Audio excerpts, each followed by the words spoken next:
പല പുരുഷന്മാരും നേരിടുന്ന ഒരു പ്രധാന ലൈംഗിക പ്രശ്നമാണ് ശീഘ്രസ്ഖലനം. പൊതുവെ സ്ത്രീകൾക്ക് ലൈംഗിക ഉത്തേജനം പതിയെ പതിയെയാണ് വരിക. അത് പിന്നെ ഒരു സ്ഫോടനത്തിലെത്തും. സ്ത്രീ വികാരതരളിതയാകും മുൻപ് പുരുഷൻ തളർന്നു പോയാൽ എന്തു ചെയ്യും? ശീഘ്രസ്ഖലനമുള്ള പുരുഷനെ സ്ത്രീയെ മുഴുവനായും തൃപ്തിപ്പെടുത്താൻ കഴിയുന്ന രീതിയിൽ ലൈംഗിക ബന്ധം നടത്തേണ്ട വഴിയാണ് ഇവിടെ പറയുന്നത്. ആദ്യം തന്നെ ആമുഖലീലകളിലൂടെ സ്ത്രീയെ ഉത്തേജിപ്പിച്ചതിനു ശേഷം വേണം ബന്ധപ്പെടാൻ. കാല് താഴേക്കിട്ടുകൊണ്ട് കട്ടിലിലോ കസേരയിലോ പുരുഷൻ ഇരിക്കണം. യോനിയിൽ മുഴുവനായി ലിംഗം കയറുന്ന രീതിയിൽ സ്ത്രീയെ മടിയിൽ ഇരുത്തണം.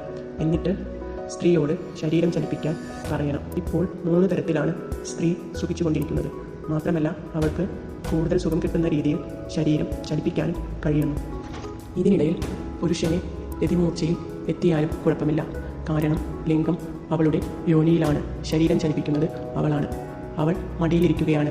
എത്ര ഉദ്ധാരണം നഷ്ടപ്പെട്ടാലും ലിംഗം യോനിയിൽ നിന്ന് മുഴുവനായി പുറത്തു വരില്ല.